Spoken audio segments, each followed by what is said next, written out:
fight a paramedic? Patients. Patients. There are a lot of... Like patients themselves are having like No. patients? The quality of patients. Okay. You want a lot of really stupid people who make really stupid decisions and call a lot of stupid reasons. And you have to be polite and you have to be nice and As long as professional. there's stupid people, there's work. What's that? As long as there's stupid people, there's work. And there's no end to it. Yes. So, one extreme example, the person who called 911 because he got shampoo in his eyes.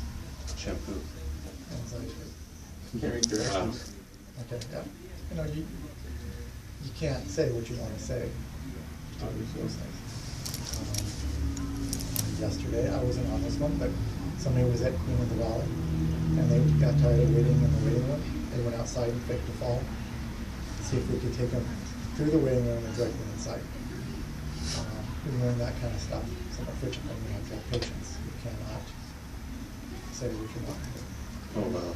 So that's my 2 cents on it. Now, what motivates you every morning or whenever you're on to get up and be like, you know what, I'm going to kill it today?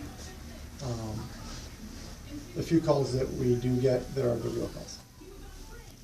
You know, because you'll sift through a lot of crap, but we still get to be paramedics and we still get to be MPs, and do other jobs, and we still get the people who are really sick, and we still get the people who are jacked up. That's why we don't do it. What drives you to save lives every day? What made you make the decision to become what you became today? For me personally, that's going to be different for everybody. Yeah. For you personally. Me personally, I found that I was the guy that stopped at accidents anyway. I liked doing that. And I ran into a buddy who was a volunteer fireman. And he was telling me stories and telling me stories. That sounds kind of cool.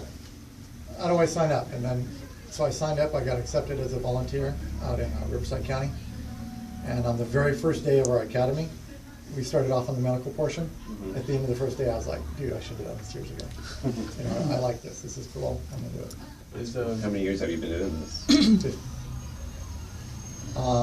That was in '98 when I started that. So, yeah. Let's say one of your funniest calls, ones that are go in the history books. Well, there's a lot of history book calls. There's the gross ones, there's the funny ones, there's the bad ones. The funniest one?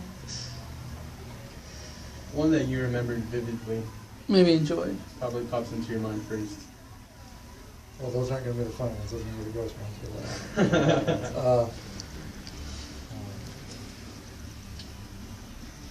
We one time had a captain. He didn't like the sight of blood. And we had a really gross call one time. And he fainted. And as he fainted, he knocked over a lamp, and the lamp popped. And the guys, I wasn't on this one, but it stays at the front. The guys thought he was shot. Oh, that is so funny. Because they heard pop, and then he hit Yeah, see, they're probably all scrambled. Grab his buddy and go. Yeah, and he just fainted, that was all. Oh, man. No, yeah, we're in West Covina, but I know you do come across language barriers. What do you do to overcome that? Depends on the person. I personally learned to do assessments in Spanish. Not really good at it, but I can get by. There's another guy here who's kind of learning Tagalog.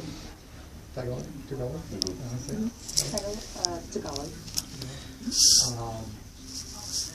Some guys just talk louder. Questions on it? Oh, yeah. Each guy has its own thing. We do have we rarely get to use it, but we have a telephone translating line, you could call it. Oh, really? Wow. If it's complicated, but it's not critical. If it's critical, at least for me, the vitals tells most of the story. You can work off what you're seeing. Much like a person who's unconscious. Right. They're not talking to you anyway. You just work off what you're seeing. If it's non-critical, you just do your best, find a translator, find somebody who can help. What kind of attitude do you have to have for this kind of work? You have to have a sense of humor, definitely. because you will get really pissed and frustrated really quickly. You have to be able to laugh at stuff. You have to be able to laugh at the idiots. You have to be able to laugh at, like when you're running the 20th call of the day and you've missed all your meals and you're starting to get frustrated, you're either going to get mad or you're going to laugh at it. I mean, you're better off laughing, you know what I mean? Yeah. You learn to deal with the stress every day. Yeah, and it doesn't happen every day. Unless you're probably at nines in LA City or something, crazy. But when it does get that, you have to be able to laugh at it. When you get the gnarly calls, that kind of freak you out. I don't know why we do this, but a lot of us come back and you find something about the call to laugh about. To kind of relieve it. Yeah, relieve the stress. Yeah. And that doesn't happen all the time, but sometimes it happens. You see something funny and the guy was dead for some weird reason. You kind of think, you find something sometimes. So and you got to have a thick skin for that kind of stuff. So if you work with a group of guys and that's their coping mechanism, but you're not quite on the same level of coping mechanism, you got to allow them their space to cope the way they cope. And so you got to have some flexibility. You got to have a thick skin, and you got to be. You have to have a sense of humor about stuff. Now, what area do you guys serve? I know you guys have a couple of stations here and there. We have 5, and we serve the entire city of West Covina. And just the city of West Covina? Yes. That's who owns us. So Yeah. that's where we go. And any more questions? What? Is there any questions? How we Look, hold on, she's going. how we doing? Hardest part of your job? Hardest part? Probably kid calls. Sure, that's pretty universal. yeah. How do you prepare for the day? Yes. I'm not sure about that. Oh, did you? Yeah. Oh. I was reading off your paper. Oh, I sorry. figured. I was like, wait, I'm a little. The goals? What are the goals? I mean, what is the mindset of the EMT in that job? I mean, being EMT, you always have to go up to a paramedic. You mean promote up to a paramedic? Yeah. You don't have to. You can be a lifelong EMT. I wouldn't recommend it though.